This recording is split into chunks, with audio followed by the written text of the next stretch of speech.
Francis, it's a typhoon! Oh there! Robinson family, go to your cabin! We don't want you washed overboard! You sailor! Get aft and assist the helmsman! We'll head into the storm and try to ride it out! Oh, pirates on one side chasing us, and a storm ahead waiting to tear us apart. What to do? And what of our passengers, the Swiss family, the Robinsons? What is to become of all of us? We were sure in a fix. We were chased by pirates and blown into a storm. Together we huddled in our cabin. My father, my mother, and my 2 older brothers, Fritz, 19, and Ernst, 18. I'm Francis Robinson, and I was 8 years old. At the height of the storm, a terrible crash rocked the ship. We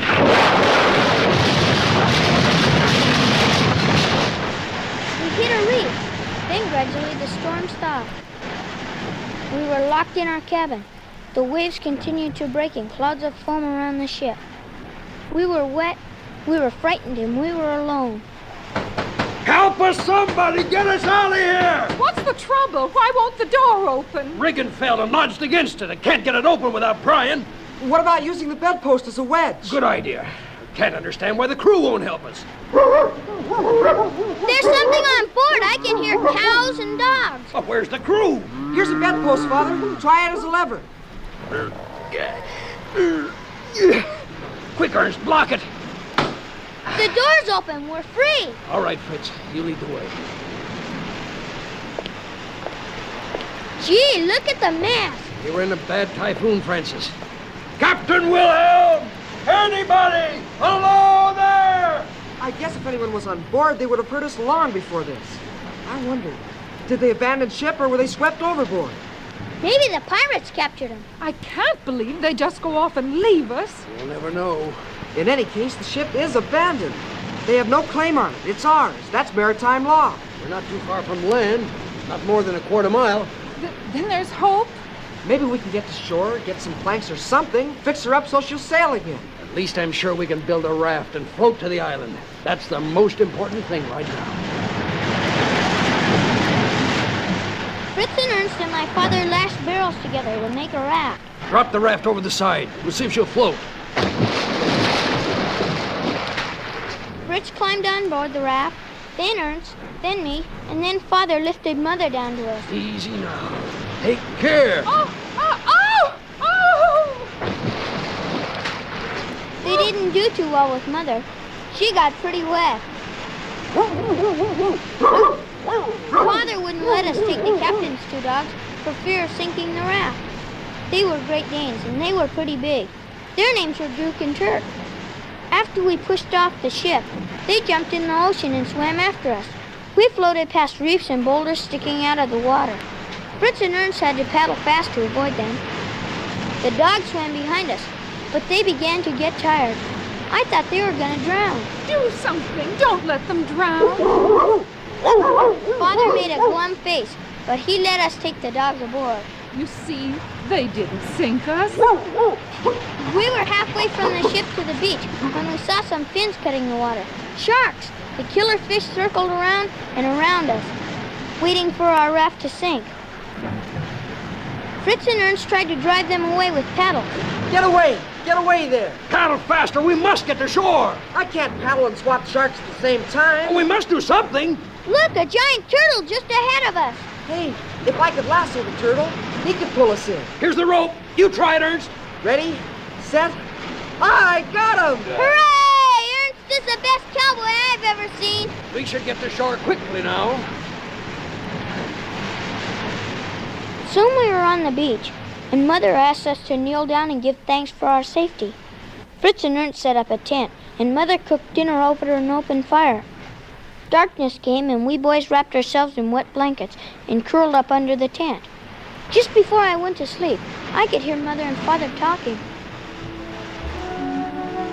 Try to get some sleep, dear. I'll be all right. We can't any of us go back and undo what's already done. But I just want you to know that, well, I'm sorry a lot of things didn't work out. I know. It would have been much better if we just stayed in Switzerland. You can't be sure of it. Not with Napoleon Bonaparte trying to grab up more and more. By now, Fritz and Ernst might both be in the war. Why, maybe even you. Still, it might have been better to face things than to try to run away. Is it running away to try to find a new life in a new colony? To try to give your sons a chance to live and be free? It's a big land, New Guinea. For 100 years, there'll be new colonies. Even if we're a few months late getting there, it won't matter. And we're not too badly off. We're alive. We have our family together, food to eat. Even a tent to keep off the rain if we have sense enough to use it.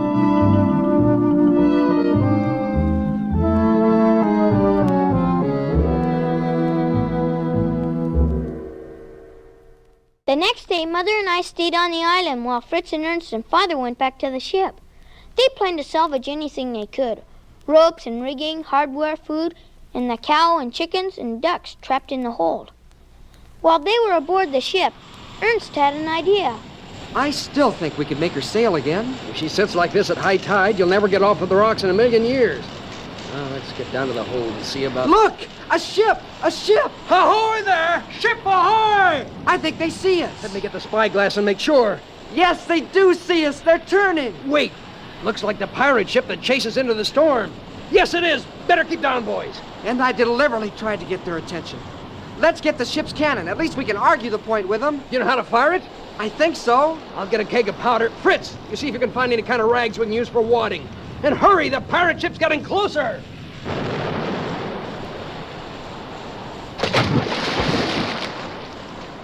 That was close. Too close. Let's try and raise this cannon and get the range. We'll have time for only one shot, so we've got to make it count.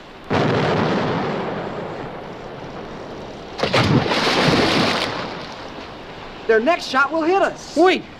Those rags Fritz brought. They're the ship's flags. Father, we need help with the cannon. Where are you going? I think this will be more effective than our cannon.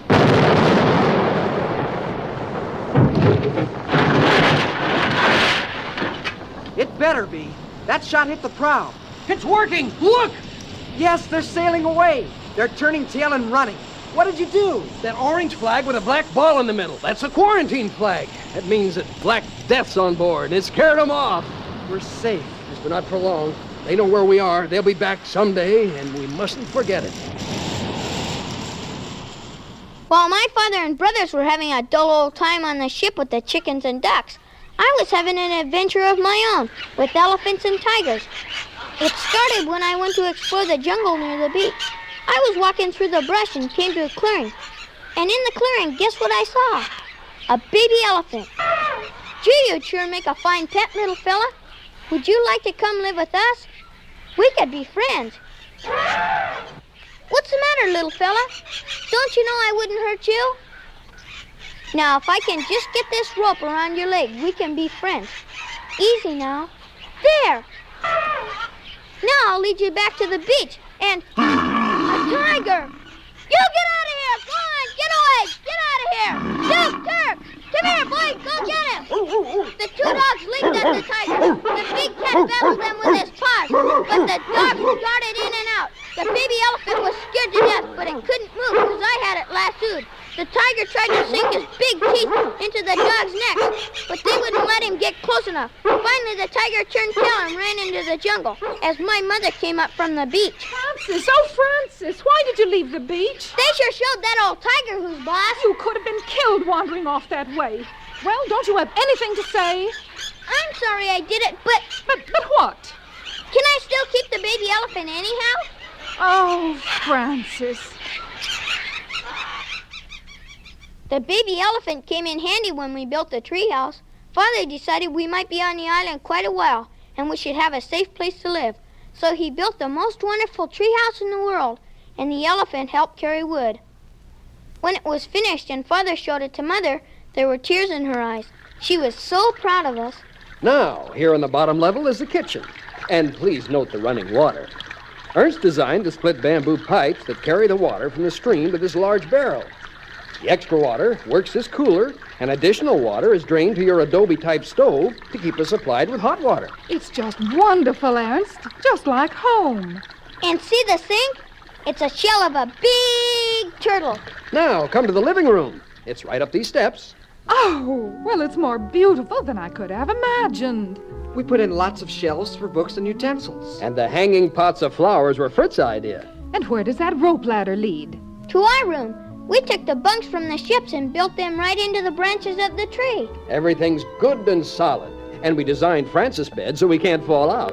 And look at the stairway. Well, where does it lead? To our bedroom. All right, come with me. Now, we built you a stairway because we didn't think you could climb a rope ladder as easily as the boys. Well, here it is. I can't believe it. Sea chests under the bed to keep our clothes in. Drapes from the captain's cabin. What's that rope by the bed? Well, pull it and see. Oh, The whole ceiling lifts so the sunlight can fill the room. But if it rains, you lower the roof and keep snug and dry.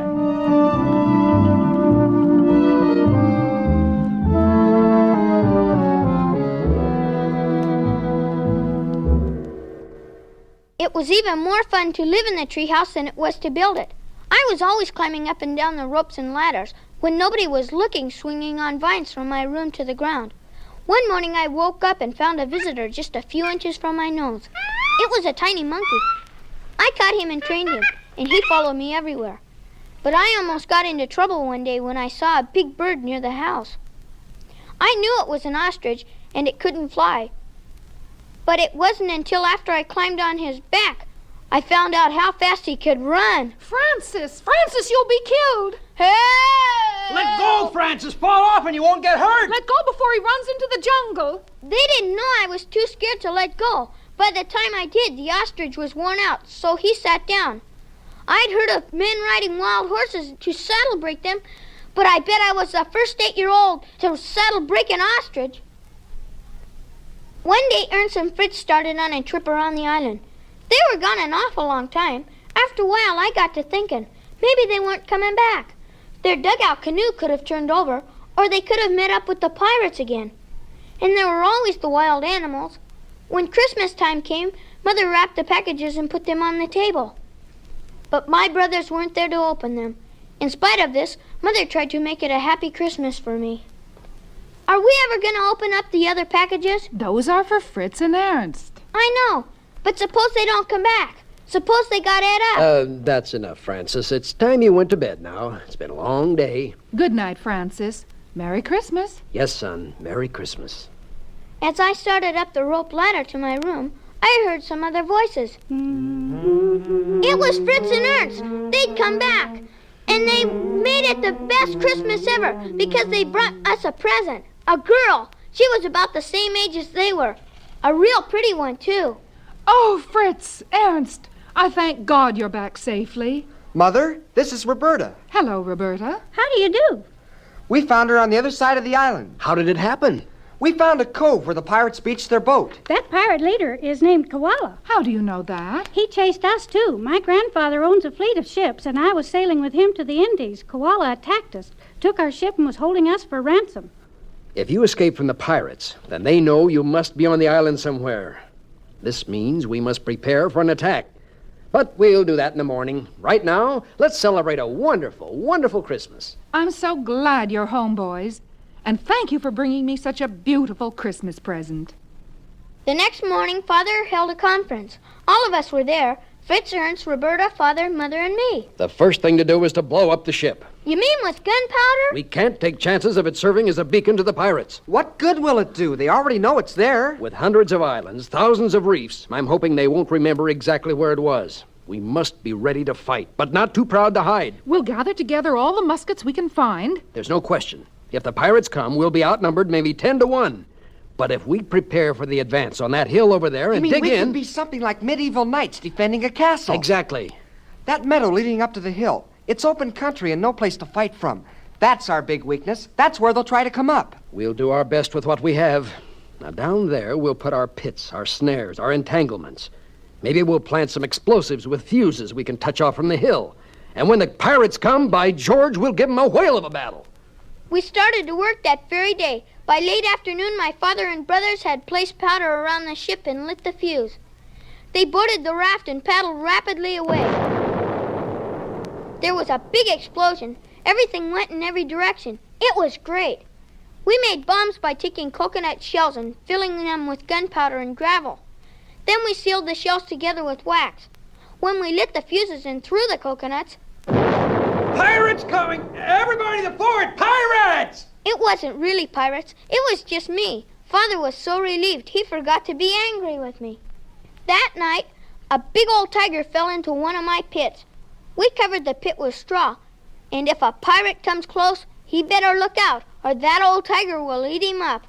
Well, we'd all worked pretty hard to build the fort and dig the pits and everything. So, Father decided we should have a celebration. It was like a holiday, just like we used to have in Switzerland. Oh, wonderful.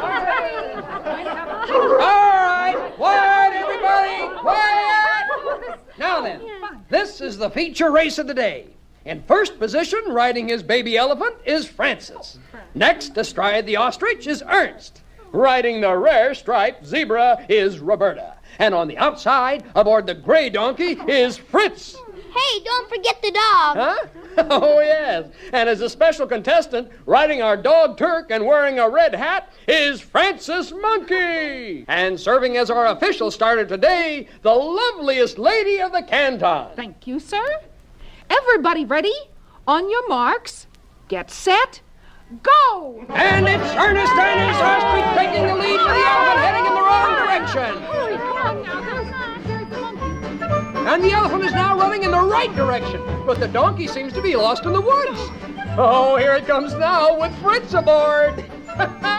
Hey, Fritz, you're facing the wrong way. Don't you know which direction is front? And the ostrich is rounding the first turn and heading for home. No, you stupid bird. Around the second pylon over there. The elephant is taking time out from the race to drink in the stream. Don't drink now. Wait until the race is over. The zebra is now in the lead. In fact, Roberta seems to be the only one in the race. Roberta! I claim foul. The elephant just sprayed me with water. Serves you right for getting so close. Now the ostrich is now running under a severe handicap because his rider is soaking wet. And the zebra is only a few lengths ahead of Turk on the monkey. Come on, Roberta! Must you women always stick together? It's a driving finish, and here comes Fritz and the donkey out of the woods, and they're gaining on the zebra. It's a close finish. The judges will have to hold a consultation and decide on the winner. Roberta, you can stop your mouth now. I think you've won the race. Hey, Roberta! Pirates! Koala and his men! Pirates! She's right. Coming toward the beach in dugouts. The pirates. All right, everybody up the hill. I'll get the muskets. Do you remember your orders? Yes. Yes. Then get started! We had no sooner taken our positions at the hilltop fort than the pirates landed and began running up the beach. As Koala and the pirates crossed the footbridge over the stream, Fritz gave a sudden tug on a concealed rope. The rope pulled out as support, and the bridge collapsed, dropping the pirates in the water. Well, our first booby trap was successful. Yes, but it won't hold them back very long. Maybe this will. Those arrows worked fine. I think it stopped a few of them. Some of the pirates dropped out, but most of them came charging forward right toward my tiger pits. There's tiger in there! I think we're ready to set off the buried mines now. The idea is to time them so that the charge goes off just as the pirates reach the mines. Now let's see what happens.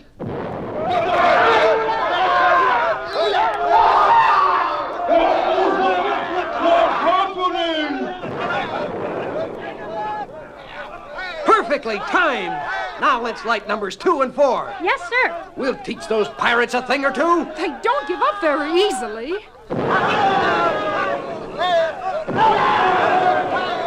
Lots of pirates were on the ground moaning with pain, but most of them kept coming up the hill with Koala in the lead. Ernst, I think it's time for the log pile. Cut the rope. Yes, Father.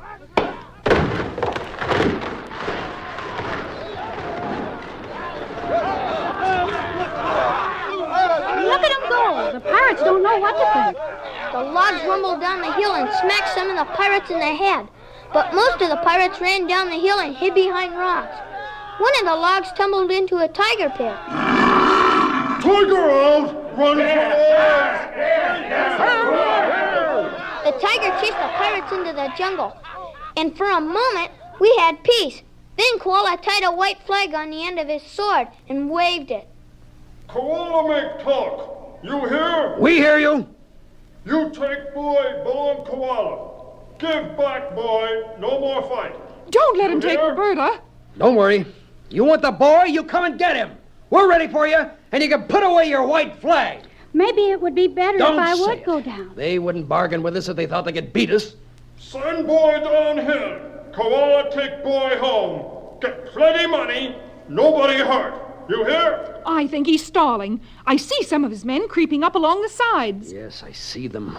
You make Koala fight long time. He win. Then you die. And Koala take boy all the same. It's true, though. You can't possibly stand them off forever. Don't you worry about that. You don't look like a boy anymore. Don't you know what would happen if you gave yourself up now? Don't you know what might happen to all of you if I don't? Nothing's gonna happen to anybody. They've probably had enough already. My pirate alarm! They're coming up the cliff! Prince, get ready to defend the cliffside while your mother and I stay here. Let's let them have some coconut bombs.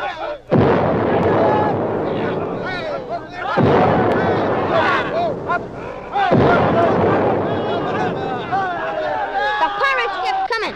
Some reached the fort, but Fritz kicked them off. We were firing our muskets now, and still the pirates get closer. One of them leaped at Father, but I sent the dogs to help. More pirates stormed into the fort. They were all over. Mother and Father were fighting them off. I couldn't see Fritz and Ernst.